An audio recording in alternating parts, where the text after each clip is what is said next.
I wonder if that fixes a problem. It's bouncing on my end. I can see it here. It's going through the recording channels as it should do. However, I'm not entirely sure whether they can hear us now. I'll give you that one more time from the top. Hello and welcome back to Against the Fence. Thanks, guys, for telling us about that. I'm not. Hopefully, it's working now. Just double check on that, Ash. But I'll go through as usual, as if. I was just saying, of course, this is the place to be if you're passionate or a fan of the UFC. I was also adding to the fact that this is UFC 314, which is an incredible event between both Lopes and Volkanovski. A vacant belt is on the line, ladies and gentlemen. And this is something which is familiar territory for the likes of Volkanovski. But it's actually something that Lopes has always longed for. Ever since he stepped foot in the division, this guy's been an absolute killer. And I have to say, worthy of gold. Yeah, 100%, 100%.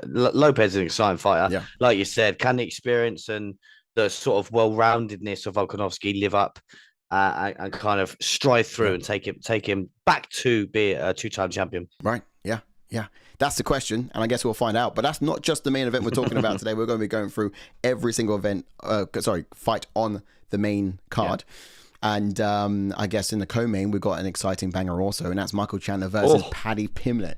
The one that we've been talking to the gentleman outside of UFC London about. If you've been watching our channel, housekeeping first and foremost, guys, like and subscribe so you can see the videos we're putting out every week. But we asked you guys, the fans, about what you think is going to happen in that co-main. And a lot of people had, voiced their opinions. So I'm excited to get underneath the hood of that one as well. But this is certainly the biggest fight for Paddy Pimblett. Would you agree? Yeah. Sorry, I was just looking at the chats just to make sure things are all good. Obviously, Breezy's in the house. Welcome in, Breezy. What's up, Keith? George Mary's in the house. He says, "Early one today, boys. What's good, my people? Red Wolf. I hope you're okay." Yeah. Is Red Wolf in the chat? I don't see a red, but I'm guessing he's just saying, "Hope Red Wolf's okay." And Breezy just goes on to say, "Can hear you. Slight delay on size end for me. Ash is fine." Yeah. Come on, Mr. Brown. Appreciate it. Sort it out. No, I don't know what it is. I've noticed that's what I said to you earlier. As you started, you're not lagging on Zoom, though. Yeah, on Zoom it's matched up entirely, but for some reason I thought it was a lead. It might not be the lead, and I can't figure out what it is. The only thing I can probably is just George Mary's already given us his. I'm guessing George Mary's already given us his predictions for. He's not waiting for no man. He's gone for Volkanovski, Paddy, Silva, Reyes, and Yair.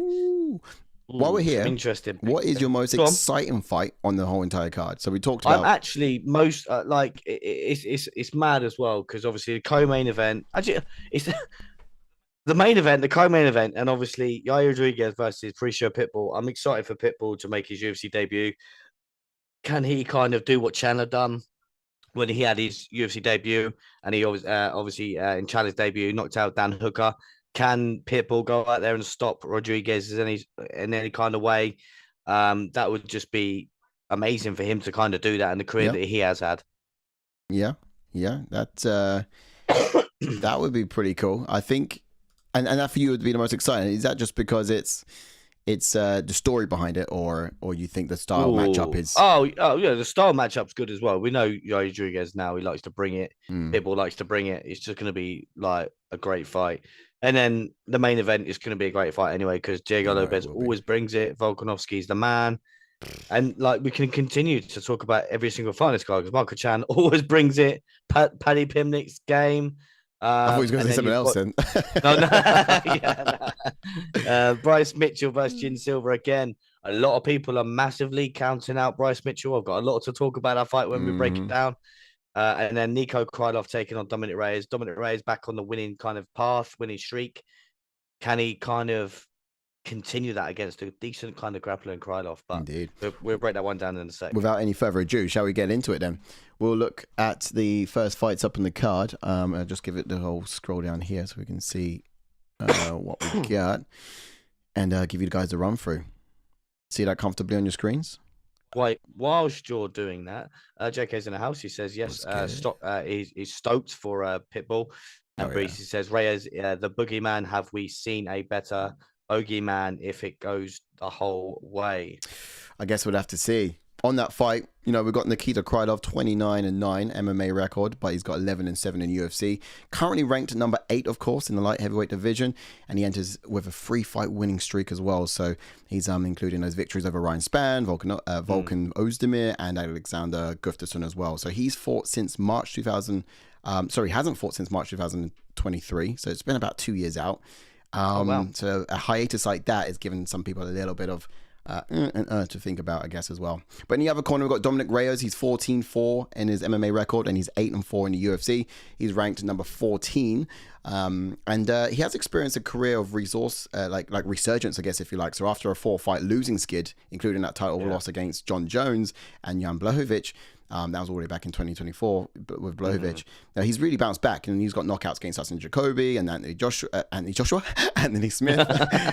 So yeah, the guy's he's showcasing that kind of technical ability as well. But do you think Reyes is knocking on the door of another title resurgence? Do you think another title run if he wins this?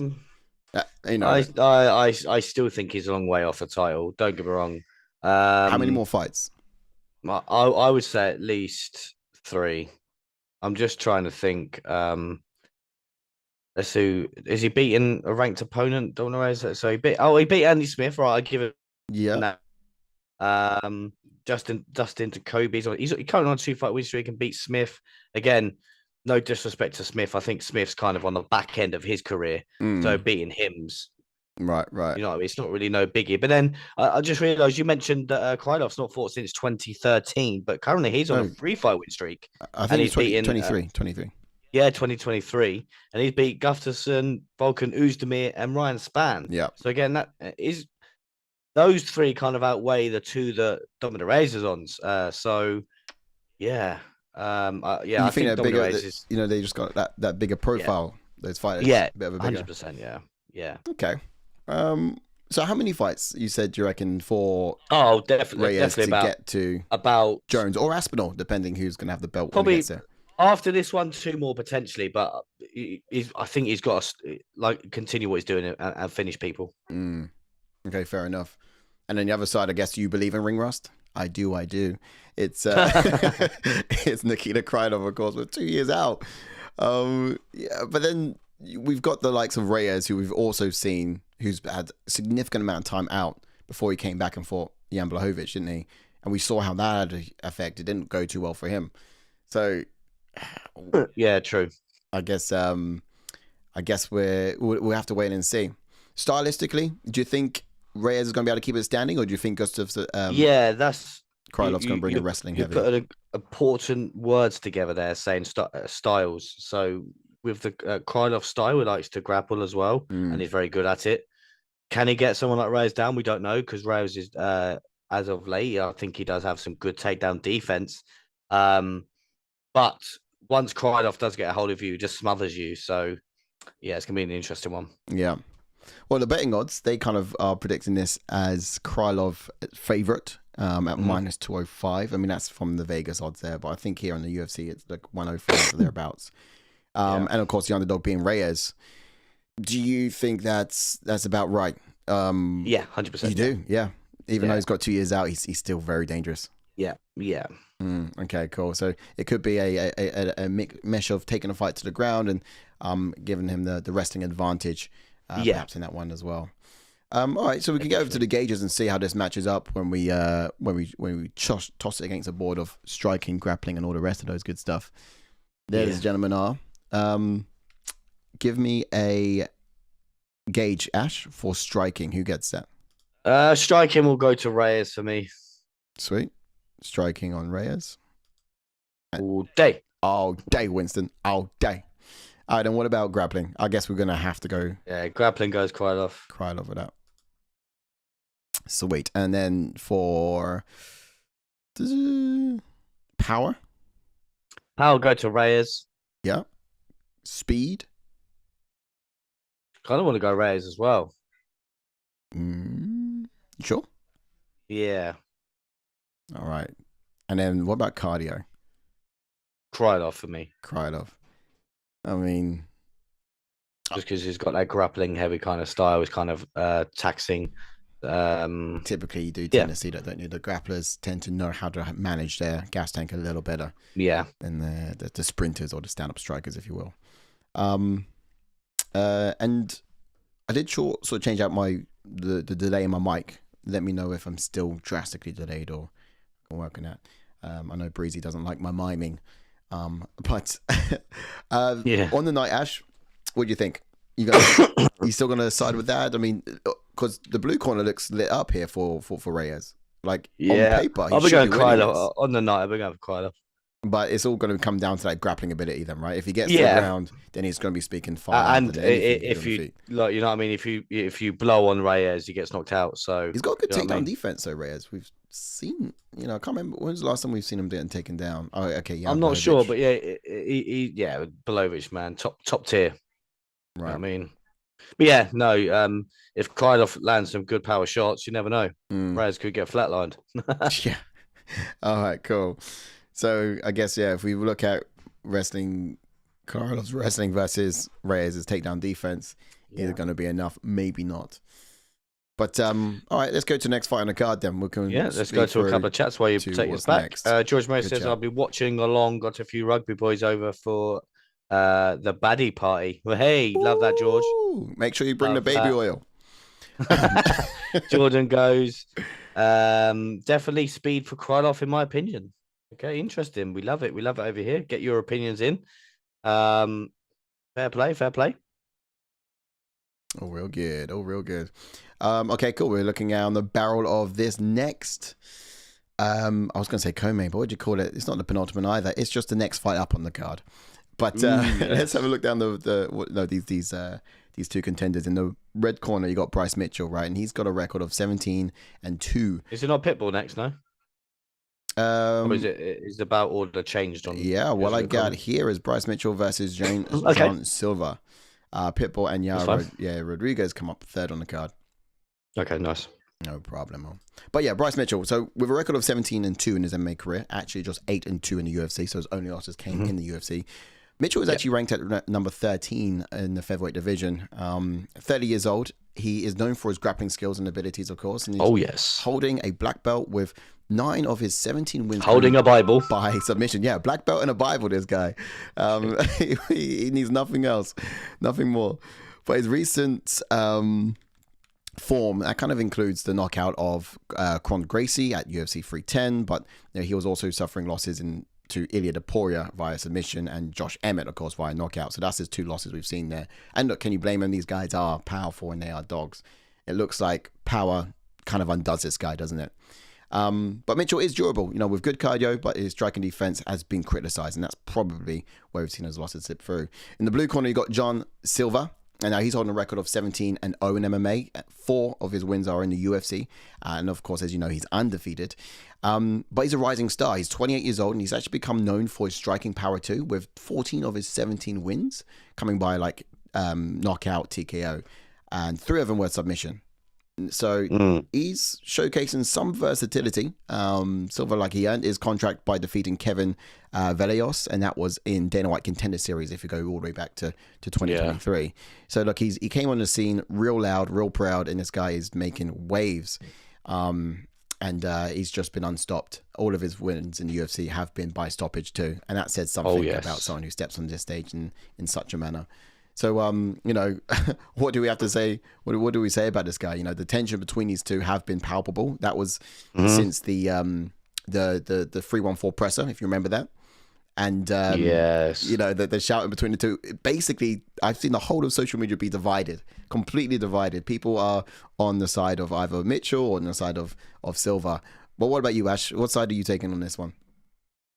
I really don't know, because as you know, we all watch tape during the week, and the more I watch tape, the more I I'm siding with Mitchell in this just a little bit, just purely because I've seen someone like Charles Jourdain take down Silva with ease, and that's coming from someone that's not got the grappling accolades as someone like a Bryce Mitchell. Yeah, and I just think Gene Silva's not got the knockout power that Josh Emmett does. Don't get me wrong, Gene Silva's got power. Of course he's got power, but he's not got that lights out power that Josh Emmett does have. So I think maybe if Bryce can maybe eat a couple of shots and maybe grab a hold of Silva, then it could be a long night for Silva, just purely because, like I mentioned, if someone like Charles Jourdain's going to take down Silva, then what is Bryce Mitchell going to do to him? Yeah. Okay. No, I hear that. You're looking at, and I'll get those numbers up for people to assess those grappling, what it looks like in that significant strikes. But here in the grappling, you can have a look there. Mitchell's grappling is superior. It's like his biggest asset, right? It is one of the things he's known for, is when he's really strongest out. But Silva, he's shown the ability to get the finish on the feet. He has stopped everyone in the UFC, which for me warrants this guy is dangerous. We're really gonna have to find out how do you get Bryce Mitchell in there without getting caught. He's a cleaner technical striker, that Silva, with that knockout power too. I believe he could catch Mitchell coming in. But I do love the fact that he chucked a curveball there, because I think most people are leaning towards Silva because he's undefeated. Oh, 100%. Naturally, he would do that. But I'm kind of liking the devil in the detail you're bringing to the table here with Mitchell's wrestling. I myself had also thought I'll go Mitchell and just throw a little spanner in the works there for most people. Also, as well, I just want to add as well, just Go on. for clarity as well, like Mitchell's takedowns in his last outing weren't the best. Like, he was just shooting from God knows anywhere. Hopefully he can set his takedowns up. Obviously not against Josh Emmett. I think. Oh no, yeah, it was against. No, not against Corn Gracie. He was the one before that. It was against Dan Ige. Like, some of the takedowns weren't that great, but I think, and I mentioned it a bit earlier, the power is what really undoes Mitchell. He feels a stroke of someone's power, and that's what kind of gets him into making silly decisions, like shooting in from halfway outside the octagon. He kind of panics and realizes he doesn't want to stand with that guy. And if he gives too much respect to Silva, then he could probably fall into the same traps he had previously before. But what about the mind games also? Do you think he's someone who's susceptible to it? That's true. We've seen Silva mocking his flat Earth beliefs all week, right? Yeah, a lot of people have said it in media day as well. Yeah. So, Bryce Mitchell is one for sort of sticking with his beliefs, isn't he? Yeah, but also he just doesn't know when to shut up. Like, he says all the wrong things. Even the Adolf Hitler thing, right? It was just like, and afterward. But look, he's making noise, and I think that's important. Sometimes someone says, news is better. Any news is better than just good news. So if it's bad news, exactly. The guy's getting talked about and he's making money. So making money. See what some of the chats are saying. Then I can take us to the gauges and we can find out how this looks. Yeah, go for it. Let's see. Who do you think is going to win this one? Nothing just come through just yet, but who do you think is going to win this one? Avjin, Silva, and Bryce Mitchell. Give us your thoughts. Let us know. All right, let's have a selection here. Striking. I'm going to give that, of course, in the blue corner. Oh, that's got to go to Bryce Mitchell, surely. Whoa. I'm joking. Pump the brakes. Pump the brakes. I'm joking. That's got to go. Jin Silva for me. Yeah, taking that one all the way home.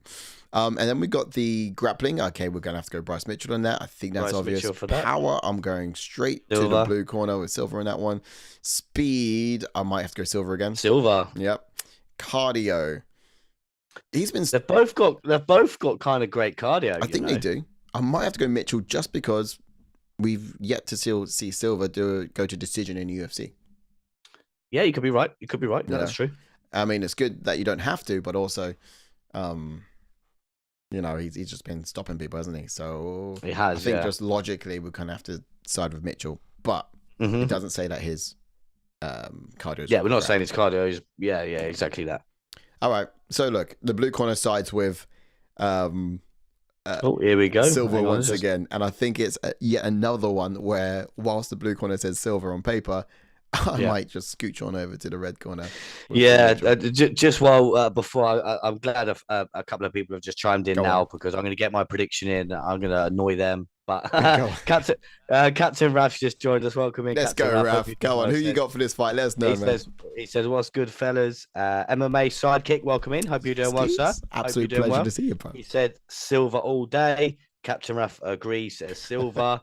And MMA sidekick says fighting nerds stand up. And it's quite fun actually because I'm just about to contradict myself because I swear I think I put Jin Silva in my ones to watch for this year. Whoa.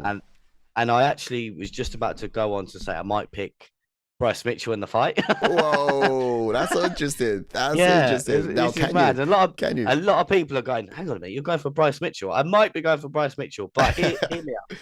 So I just repeat myself because you've just joined us, Raf and MMA Sidekick. So obviously in Silva's not last outing, a couple of fights ago when he fought Charles Jourdain. Charles Jourdain took him down with relative ease.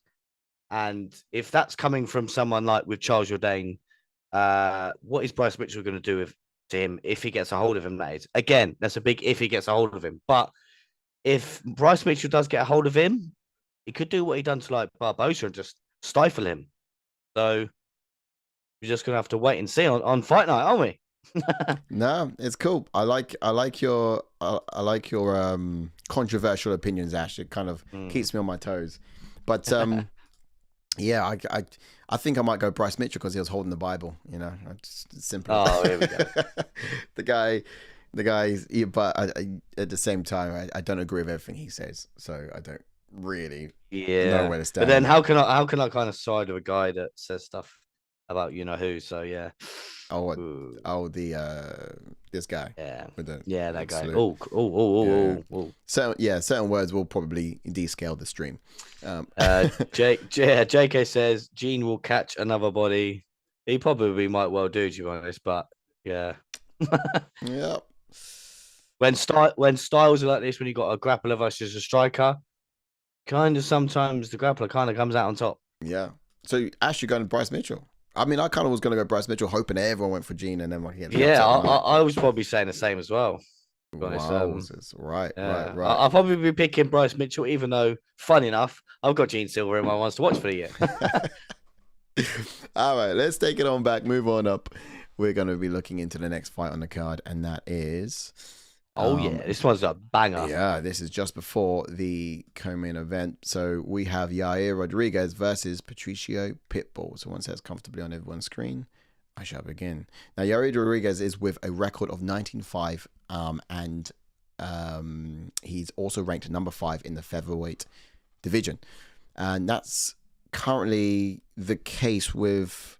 he's 32 years old, sorry. And he's kind of known for his dynamic, unorthodox striking. He's got 8 knockouts with his 5 submissions, and his recent form kind of includes the loss of Alexander Volkanovski and Brian Ortega. Now, these are 2 dogs at the top of the division, and of course, Pitbull is on his way up. You know, he's not on his way down like the other 2 that have beaten him currently were. Yeah. You know, but yeah, that kind of gives this guy a 2-loss streak, and if you look at Patrício Pitbull, he's holding a record of 36-7 in MMA, and he's undefeated legend in Bellator, and so he's coming to the scene. It's quite exciting to see this guy fighting just behind Chandler, these 2 Bellator previous foes, if you like, rubbing shoulders once again, just 2 different divisions apart. But, you know, he's quite decorated. He's got those world titles, of course, and he's just trying to really establish himself yet in the UFC, and as I said, he's on his way up. But 12 knockouts, 12 submissions, and 12 decision wins. This guy's a veteran. He's been doing it for the longest time, and he knows how to do it in every single way possible. Do you think that Pitbull is going to have a chance to push his fighting plan? Because you know Yair Rodríguez is going to keep it at range. He's going to want to keep it at distance, just kind of skate around the outside. But will Pitbull be able to close the distance? I think knowing that could probably tell you everything you need to know about how this fight's going to go. Yeah, it's a very good point, and I think that's I think you're spot on with what you just said there. I think that's going to be the story of the fight. I think Yair Rodríguez is, like you said, he's going to be keeping it at range, keeping it kicking range, and as of late as well, he's been so aggressive in the way he comes to fights now, and like he's kind of evolved. He's like, don't get me wrong, he's a great striker before. Now he's just like he put the pressure on and comes forward with the kicks. Don't let you set up your strikes. I never forget when he come out against Max Holloway. Like we all know, Max Holloway is usually the one on the front foot pushing the pace. And then for the first 2 rounds, it was Yair Rodríguez pushing the pace on Max Holloway, kicking him, not letting him breathe. Yeah. And I think if Rodríguez does that to Pitbull, it will be a long night for Pitbull. And welcome to the UFC, sunshine. Welcome to the UFC. I love that. Yeah, look, I don't think you're too far. I think that's an interesting way to look at it. Yeah, he's got all of the tools. He's got all the ways of getting it done. Do you think, I mean, look, I read out earlier, right? 12 knockouts, 12 decisions, 12 submissions. he can pretty much choose how he wants to get this one done. How do you think he does? Who, Pitbull? Yeah. I think he just does the Frankie Edgar effect, mate. Just take him down and smother him. I think that's the way to beat Yair Rodríguez. He's had no answer for it so far. So why not just do that now? It's the only way you okay, unless you're someone like Max Holloway that can strike for strike with him. But yeah. I think you just got to take him down. Now the betting odds, they kind of list Rodríguez as a favorite, so minus 200, and Pitbull as the underdog at plus 165. So I'm guessing they're believing that, you know, he's not going to be able to get close. He's not going to have a chance to kind of have his way with him. But I think that's going to be highly ranked down to his Pitbull's experience and power, which is probably why they're kind of siding it that way. But look, let's put it against the sheet because I'm quite keen to see how this looks when it sizes up against. Let's press this button. There we go. Fight 3. Striking. Who are we giving it to? Rodríguez. Rodríguez gets striking. So yeah, granted. And then that means grappling must go to. Yeah, Pitbull. Yeah. Sweet. Now, power. Who gets Pitbull it? for me. Yeah. Yeah. All right, let's give it to him. And then speed. Rodríguez. Cardio. Could just be what it comes down to. It could be. I think Pitbull's been in multiple 5-rounders. Obviously having 24 fights in Bellator as well. It's mental. He's been multiple 5-rounders. I know Rodríguez has once or twice. Let's have a look. How many 5-rounders has he actually been in? Did he go 5 with Max? Did he or 3 with Max? He did go 5 with Max. But also, I count Rodríguez to be durable. You know, he really is. I'd say Pitbull for me because I've just looked at his record. I remember that Chun Sung Jung KO Rodríguez. How many years ago? It was a while ago, but just. I'd say Pitbull for me for cardio. All right, fair enough. We'll plug it there. I would have probably gone Rodríguez just because I also count Rodríguez for his durability, like the fact that he's able to go through wars and he's still there striking at the end of it. You know, I can probably speak the same for the likes of Pitbull, but I just know that dog is in Rodríguez. Okay, so this one's quite tight. So what we're going to do now, we're going to go to the judging vote, which is who's going to try hard enough? Who's going to be the tryhard? Who's going to be the tryhard? Yeah, do you know what? I reckon it could be a Pitbull tryhard for the fiasco. But, you know, trying to get into the pocket, just like, and Rodríguez just gonna be holding his hand on his head, just like, All right, cool. On the night, I reckon I might find myself going Rodríguez. I feel like he's had 2 losses. He claims this one back. You know, he kind of firmly puts his foot down and says, I am not going down these rankings any more than I have already. This is my base. I am only looking up from here on. And he's Mexican. You know, he's got like that heart. Yeah, that's true. That's so true. Jordan says, damn, this is close. It is. MMA Psychic, this is so hard to call. He's going Pitbull on his debut. And Polly, what did you say? Armbar, did you say? Okay. Making the Walk MMA's just joined us. Welcome in. What's up, Making the Walk? Thanks for coming on by.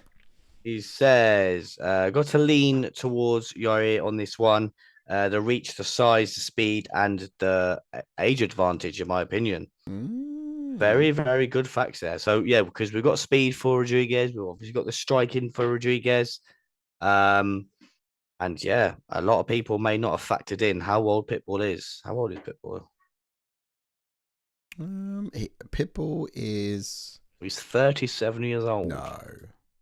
Is he really? And Rodríguez is... He is, yeah. He's 37, 32 and 37.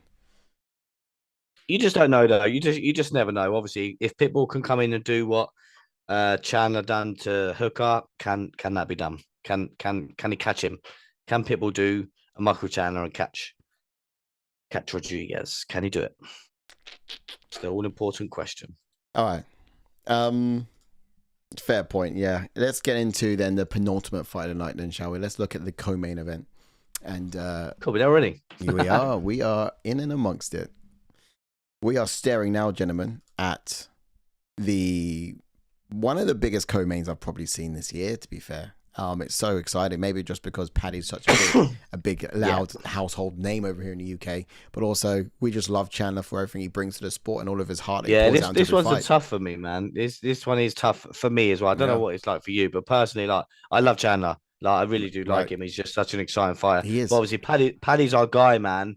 But I just like, obviously, of course, deep down, I want Paddy to win. But then I'll just feel so bad for Chandler because he's like, if he loses this, I think he's like lost 3 in a row. Exactly. He needs a win. We need to see him up and there. And he needs a W, man. He really does. He really does. Every fight he's lost, though, I loved him through it. I've loved him through it, you know. But like, he done so well against Dustin Poirier until he just got overexcited. And then he could have had Charles Oliveira out there, but just got overswung and literally overswung that left hand and then fell to the mat, and Charles Oliveira took advantage. I think they'll still keep him around though after this fight, still lose or win. Hopefully, because obviously we want Paddy to win. He's such a company guy, you know. Such a company brand and name, and also now Patrício Pitbull is in the mix. It's almost you never know. What happens there? Be a rematch. Yeah, maybe we've got to change the visions, but who's going to go down for it? Maybe he does go down to weight class. I don't know. He's too hench. Anyway, let's do the housekeeping, right? So let's talk about it. Michael Chandler, he's 38 years old, and he is a former 3-time Bellator lightweight champion with 2 and 4 UFC record since 2021. So he came into UFC, but he's not got all of that going on for him. Now, for his aggressive explosion, he's got an aggressive, explosive style, and he's kind of forced top opponents like Charles Oliveira. He's faced top opponents, like Oliveira, Dustin Poirier, and Dustin Gaethje as well. Yeah. With recent losses to Poirier and Oliveira as well, like TKO submission. So he's lost on multiple occasions. But Paddy Pimblett, he's 30 years old, he's undefeated, and he is in the UFC, but he has 22-3 overall in his record. His most recent win, that was a submission over Bobby Green. It was a spectacular submission back in July 2024 last year. And I guess he's kind of really known for his persona, isn't he? He's known for his brashness and his entertainment fights, and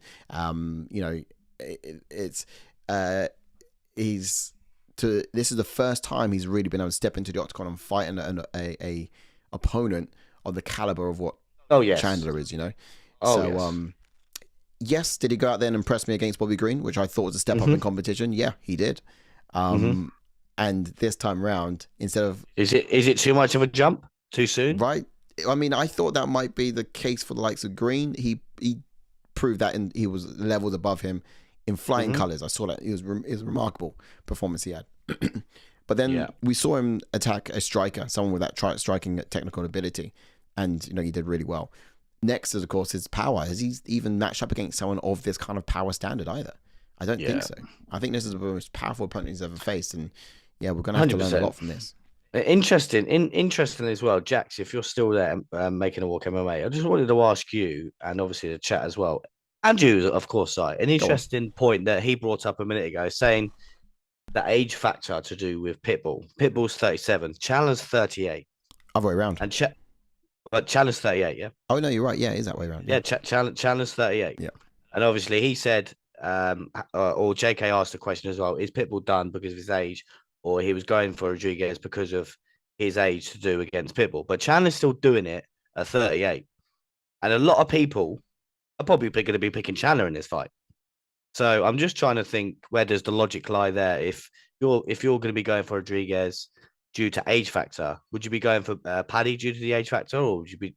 Of course, it's two different styles. I get that, but I just wanted to sort of put that out there. The betting odds have actually favoured Pimblett at an underdog minus 160, with Chandler at like a plus 140. That's what the betting odds have looked at. I saw that Making Money podcast earlier this week with Moicano. And his analysis was great. I don't know if you saw it, but he was like, "No, I haven't done that." He was like, he thinks Chandler's gonna win because Paddy Pimblett fights like this, and Chandler fights like this. So what do you think's gonna happen? I see if I get his. So he's like, "What do you think's gonna happen?" That's jokes. You got an overhand punch, or you got the hands up, leaning back, and he's just going to expose the chin. Mm. Yeah, but we just don't know if the Michael Chandler came out against Charles Oliveira and over swings again. It's going to be a bad night for Chandler because Paddy will just probably cinch in a rear naked choke. So I think Chandler does need to be a little bit defensively sound and not overswing because Paddy will cinch anything up that he can grab onto. But then, yeah, Paddy's not fought no one of the level of competition and high caliber. Obviously, is Chandler. Like I asked you, I lost the chat. Is Paddy Pimblett eating too much of his dinner, fighting someone as good as Michael Chandler or as in the rankings as Chandler? Should he have fought someone else before he kind of stepped in there to fight someone like Chandler? Nah, he's going back for seconds, mate. I'll tell you what, though, he did say, so Paddy Pimblett predicts a finish in round 2, either by KO or submission. And he said, I think I'm going to finish Mike in 2. As I say, I think I can finish this fight anywhere. He loves lunging in with his punches. I can see me catching him with a shot on the way in. And they are words from Paddy Pimblett, who he was very confident that he can get this done via the likes of KO knockout. Yeah, and it's an interesting one. What would you say to that? Not likely. I don't know. Let's get to some chats because they're coming through thick and fast. MMA Psychic says, been watching the Chandler versus Justin fight. If that version turns up, I think it's a short night. Do you mean for Paddy? Making Walk MMA says it's wild that Chandler was that close to being a champion. He should be graded on a curve based on his strength of scheduled, even if he loses. Okay, interesting. MMA Sidekick says, just imagine where Chandler would be if he didn't wait for Conor. That's very true. I'm just thinking that as well. Is this is the first fight he's had since the whole Conor deal was supposed to happen? Got derailed, didn't it? This is Chandler's. No, he fought Charles. He fought Charles, but that's he waited like a year and a bit. But like you said, he probably could have had at least a couple more fights. Probably could have started Spinell Darius by now. MMA Psychic says, because we haven't seen Pitbull. It's here now. Now, give it time. Do you think, and there's a question for everyone, I mean, first of all, is it possible? But secondly, do you think it's best that someone like Chandler goes down a division, given the fact that... Oh, no. You don't think that's a... You don't have to chop his arms off or something. You don't think it's possible? You don't think it's a good idea? No, it's not a good idea, man. He's too big. Pitbull's made it. Yeah, I know, but he's a much smaller guy, not as stocky as Chandler. Chandler's just too stocky. He's like size with thighs, man. Yeah, Jack says Chandler's age does dedicate how many explosive movements he makes. It does factor in. I think Paddy has a great shot if he can tuck that chin and get into a scramble. Very well said there, sir. Very well said. Yeah, agreed. Okay, so let's get the gauges up then and see. Yeah, go on, mate. See what we're dealing with. So when it comes down to striking, okay, I can straight ahead go and give power to the likes of Chandler, indeed. Grappling goes to Pimblett. Okay, cool. We can do that nice and easy. Grappling to Pimblett. So what about striking? What about speed? Speed, I kind of want to go for Chandler just because, like, could you put explosiveness into kind of speed because of how I hear you explosive he is? I see your logic and I accept it. Because I think he's fast, and if Paddy was a very quick striker, I would have said, look, I've got to give it to Paddy. But that explosiveness would have to transcend into speed just because it's still going to outweigh the speed of what Paddy's got to offer on his side. And then we got cardio and striking. Paddy's been able to get finishes, and we've also seen Chandler gas. We have.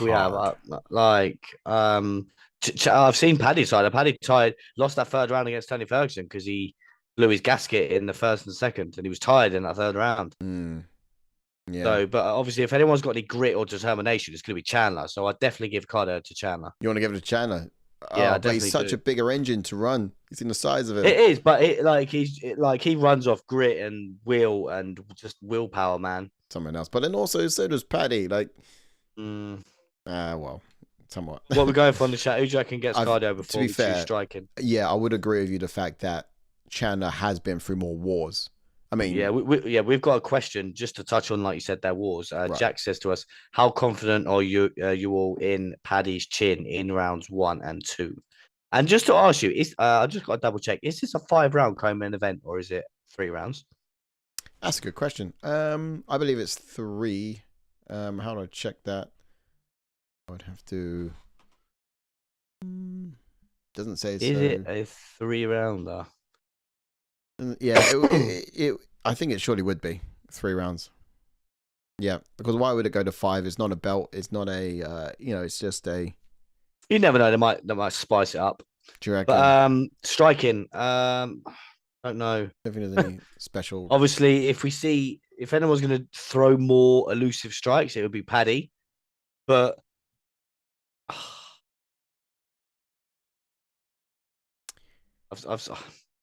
It's tough, right? I think, yeah. Can we give Paddy striking? Seeing what he's chat done before. I'm going to phone a friend. Chat. You are on Who Wants to Be a Millionaire. I have 30 seconds to read you out this question. You got to give me your answer. So, chat. Let's go.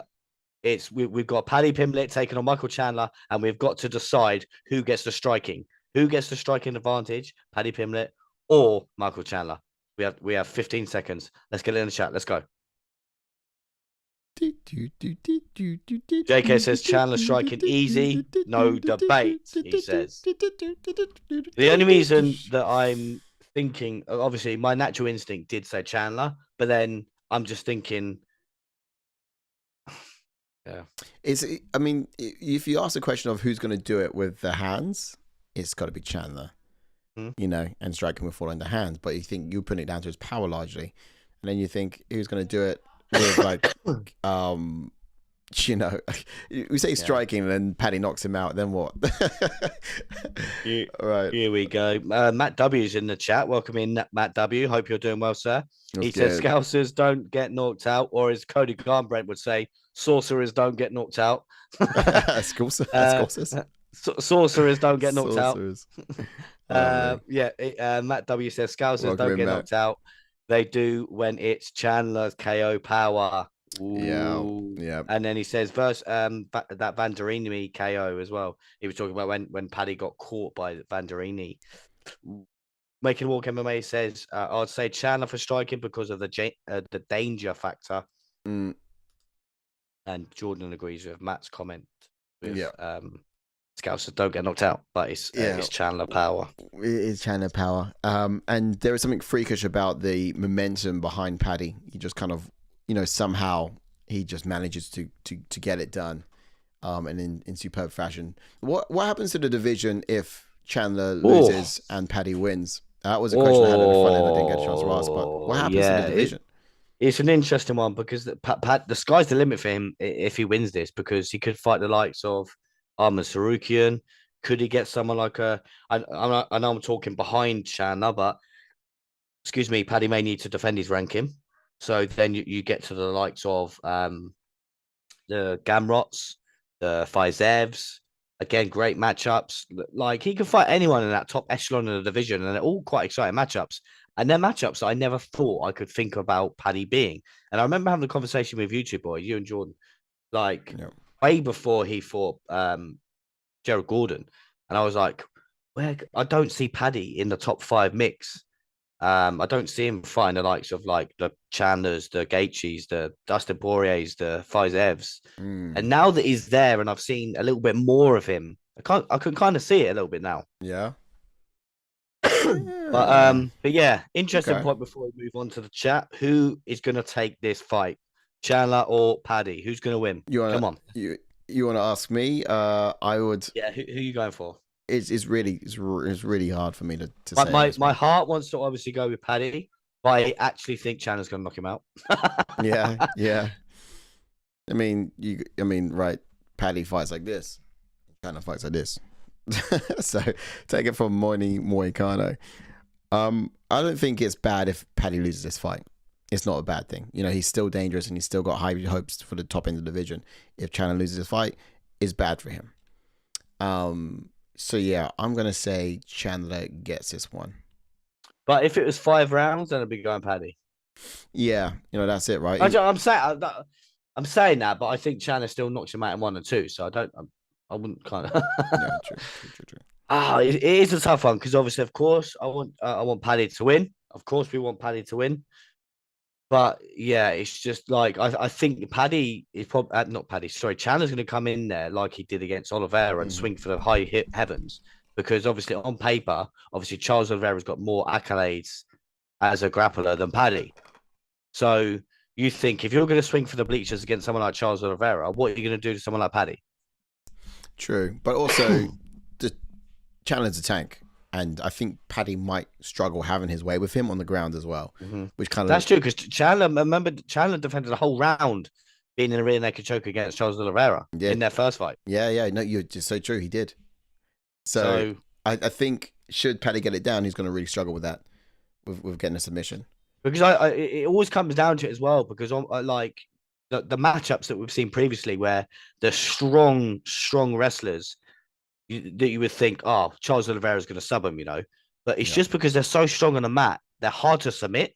Like, so you think Charles Oliveira against Arman Sarukian, a lot of people were going, Charles Oliveira submit Arman Sarukian. Arman Sarukian was just strong. He's a strong wrestler. That's why I couldn't submit him. Same as Islam Makhachev, just a strong guy. Michael Chandler couldn't submit him in 2 fights.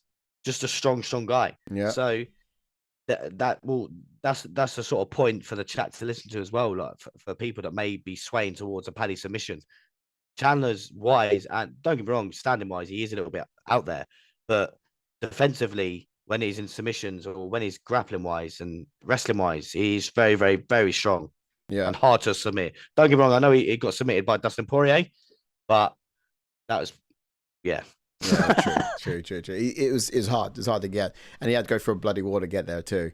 And so I think that kind of sums it up. Then, right? You got Chandler, power, explosive, experience. Then you got Paddy Pimblett, who's youth, striking, accuracy, and jiu-jitsu as well. And you're looking at a mix of styles for this co-main event, but also 2 entirely different generations coming up against each other. We looked at those ages. So the betting odds, they do favor Paddy Pimblett because he's just got something mystical going behind him at the moment.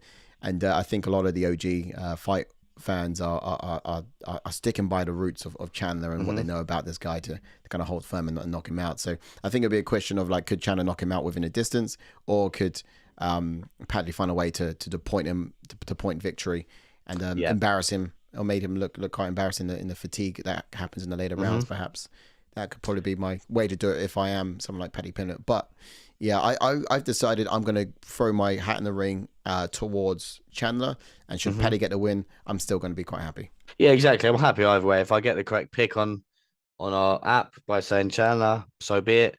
But obviously, if I'm not going to be too fussed if Paddy wins either. But while you switch us over, I'll get to some chats. Matt W says, is it 5 rounds?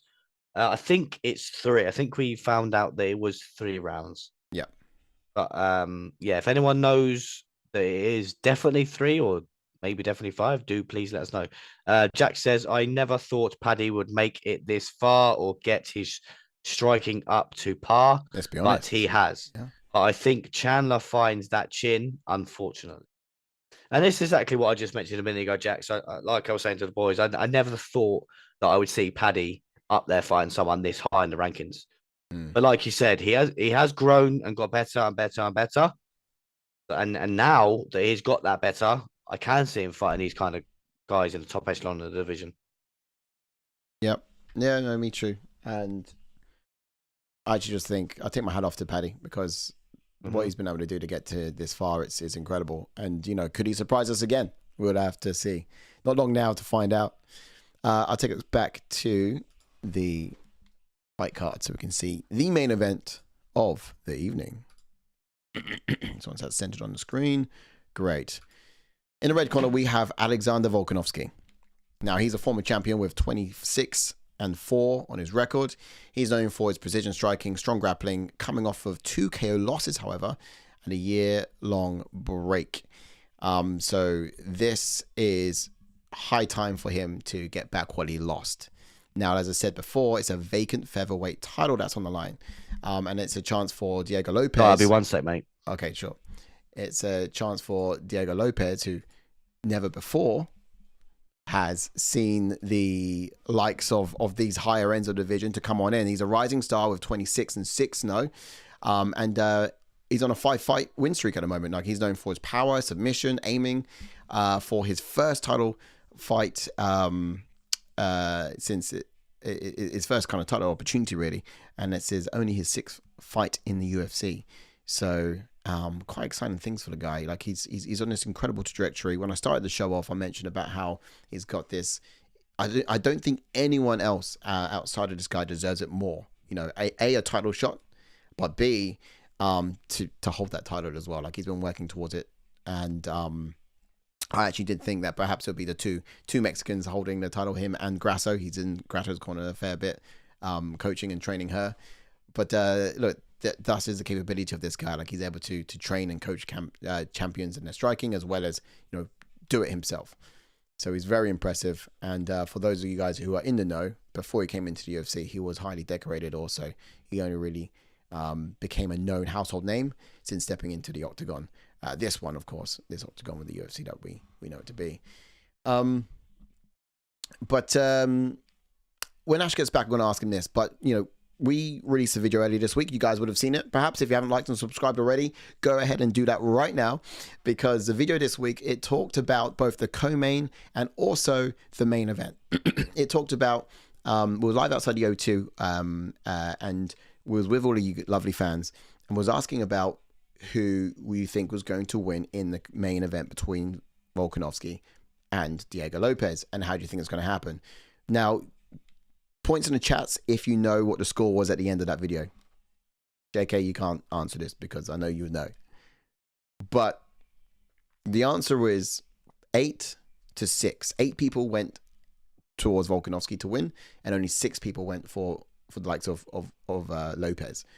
So a lot of people don't think Father Time's coming for the guy. A lot of people are starting on the fact that, you know, he's still got what it takes, and he's going to rightfully claim what's always been his, or rightfully his. And my question is, what is more exciting for the division, right? Do we want to see a Lopes win and, you know, have a kind and gentle bow out to a great champ that was? Are we done with Volkanovski? Or do we want Volkanovski to reclaim that belt? And then what's the next fight in the pipeline that we want to see next? You know, we as fight fans tend to get quite bored quickly of fighters winning all the time. So I know there's a few people eager to see some fresh meat at the top of this division. The question is, who and when, and is it now the time? I see if I can get some chats up, perhaps. Now, my eyes are not that good, but I see what I can do by reading them off the screen. Matt W. Scousers don't get knocked out. I think that's a bit earlier on, so I'll get further down from there. Crossover MMA, welcome on in. Ash, hey, how are you doing? I'm just looking at some of the chats. Could you do a better job than me? Let's have a little look. So Matt W says, I just looked. It is 5 rounds. Oh! It is 5. It is 5. Does that change anything? 5 rounds. Chandler's rounds 2, 3 of 4 is a KO plus 600 odds. Matt W is looking for those. Looking for the dollar. Crossover MMA says, what's up, Jax? Oh, he's a friend of Making Walk MMA. Yes. Love that. Love the support, boys. Crossover MMA says, first time hopping on to Against the Fence. Well, welcome in. Everyone's welcome over here. Absolute legend. Thank you for chiming on in. Press that like and subscribe button real quick. But yeah, welcome in, sir. Let's dive on into this main event. I do apologize about that. No, it's all right. It must have been something important because yes, I know you would never leave me out to dry like that. No, exactly. You know what I mean? Exactly that. So never pass me like that ever again. You wait till we go offline, mate. So real quick, yeah, I was just asking the guys. We did a quick run through, and I said we released a video earlier this week. It was outside the O2. Was talking to the lovely fans. Drop an emoji in the chat. Let us know you're there. Say hi. And we asked the question of who's going to win this main event fight. I was going to ask you, Ash. Do you know the scores at the end of that video? Or who won? I think Volkanovski won 8-6, I think. Oh, look, yeah, he was paying attention. Not bad. Yeah, exactly that. 8-6.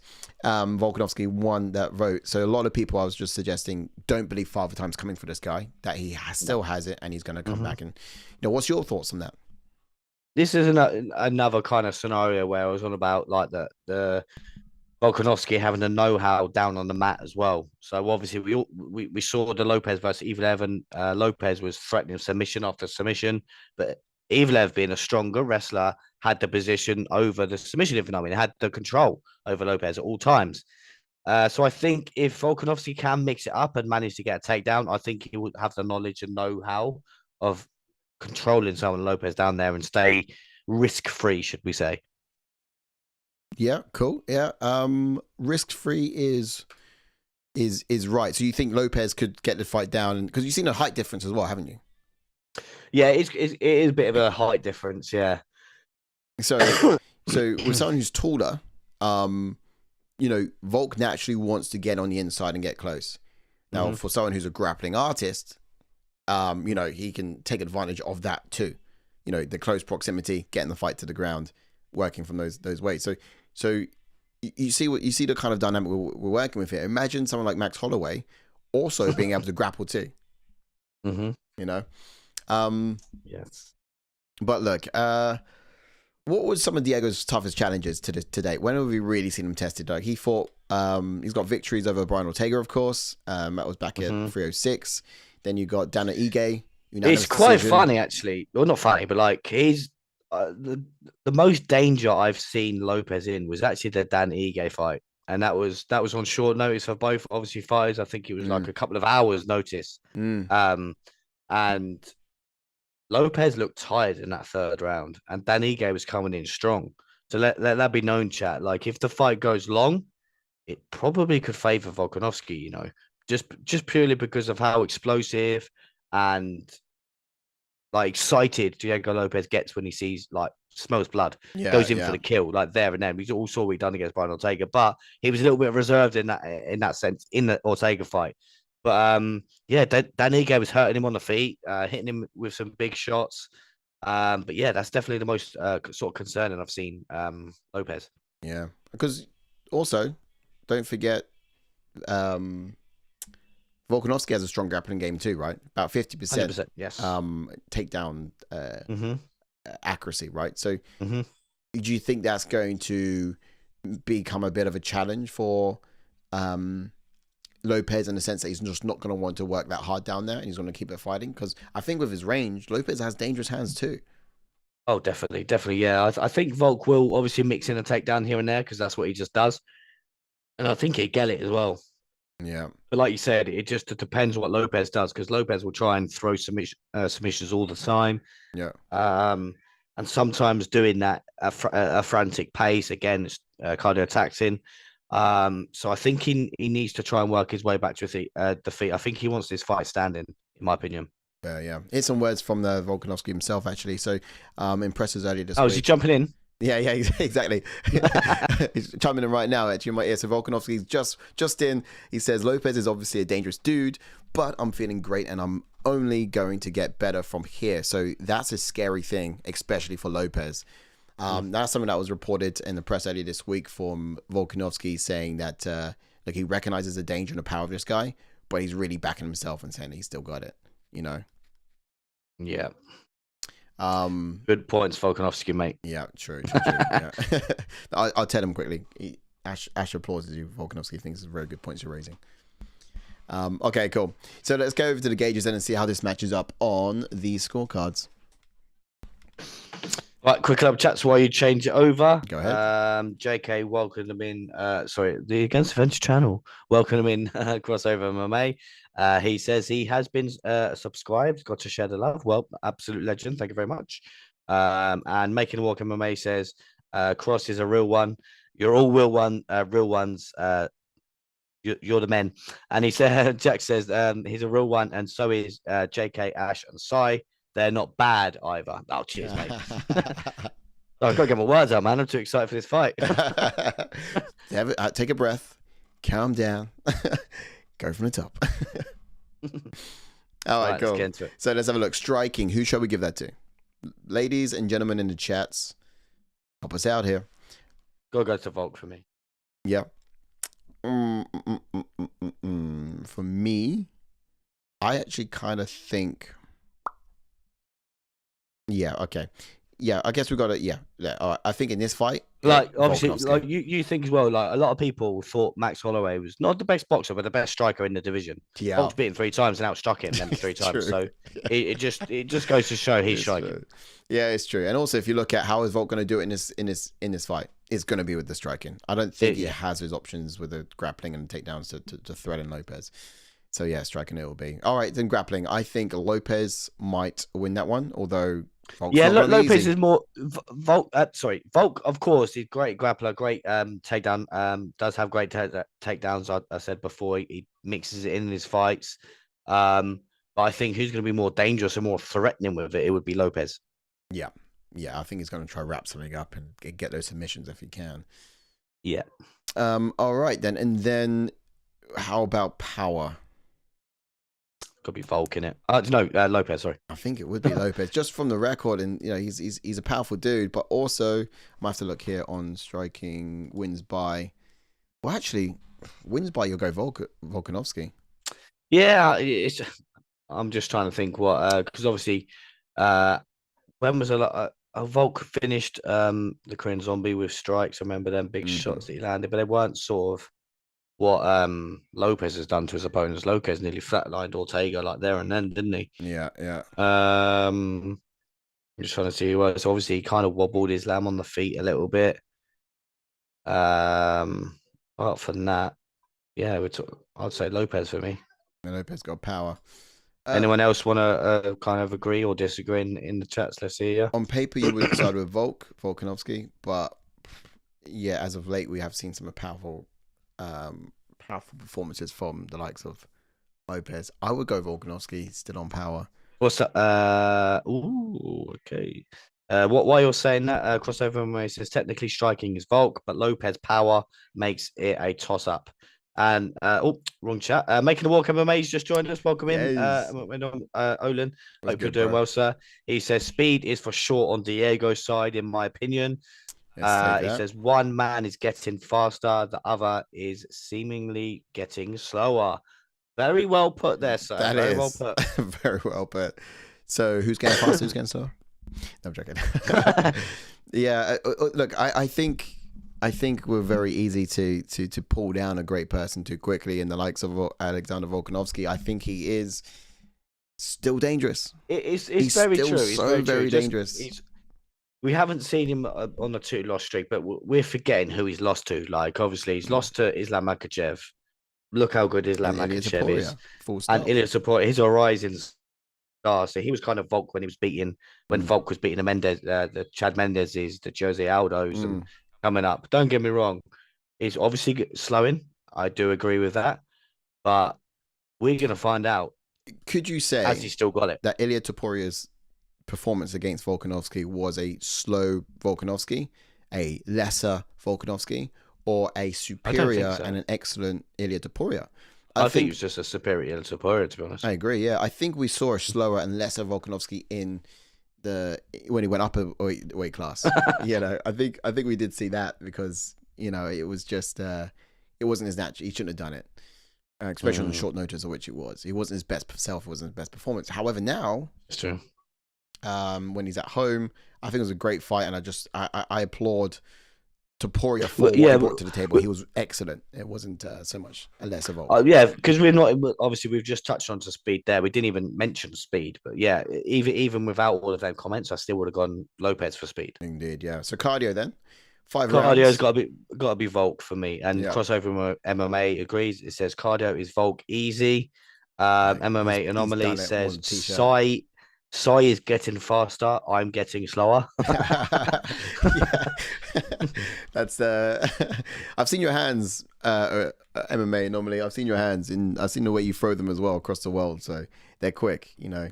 Do not put yourself in front of his hands at all. I've seen that classic shadow box. Yeah, you have on Twitter, mate. It's a fast one, mate. Don't you count yourself out, mate. I mean, he starts shadow boxing, and the shadows turn the lights on. They don't want none of that. Love that. That's cool. Olin says, thanks, Jay. Oh yeah, sorry. Jordan says, I reckon you're getting faster, Olin. And then Olin says, thanks, JK loves. Starting to actually hit the gym more seriously again. Just a couple of months away. Go on. Let's do a quick shadow box now on the stream, like at the camera. You and me. Let's have a little shadow box right now. And Matt W says, not gonna lie, Lopes by submission never crossed my mind. It's plus 600, while Lopes round 1 KO sits at plus 1,000. Woo! Some big odds there for Matt W. Making Walk MMA says nothing but tank tops for MMA anomaly. Love that. And Olin says he starts shadow boxing and the shadows turn the lights on. It's such an incredible line by Sai. It is a good one. You can have that for free. We'll clip it up and put it somewhere for you. All right, but yeah, that's it. Dangerous man. Well, that takes on the us... night though. Go on the night though. Oh, okay, on the night. Okay. Yeah, everyone in the chat. Matt okay. W and Making Walk MMA. Olin. We're at that point. Crossover MMA.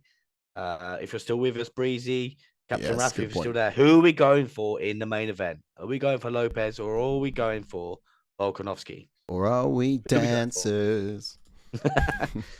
I'm really want to go Lopes. I really, really do. I do. Yeah, I really want to go Volkanovski. However, I feel like I'm more inclined to go to Lopes, which is the opposite, but also quite fun. Why do I want to go Volkanovski? Because he's experienced. He's like, yeah, but he's almost like the dad of the division, and I kind of love him. Do you know what I mean? Just kind of that kind of father figure, which I'm like, oh man, he's kind of coin up. If you know, it's almost like I'm at the playground and some kid insults my dad, and I would say, no, my dad would beat up your dad, and you know, that's Volkanovski for me. You know, I get that. yeah. Your kids say about you all the time, right, Ash? Yeah, that's it. My dad's gonna beat your dad out. I'm like, am I? You sure, mate? How much for that fight exactly, Angus? How much this fight for me? Yeah, I'll be going Lopes on the night, but again, Volkanovski's experience and know-how could take him over the line. Yeah, exactly that. So just to wrap it up then, UFC 314 main event breakdown, as we have just done.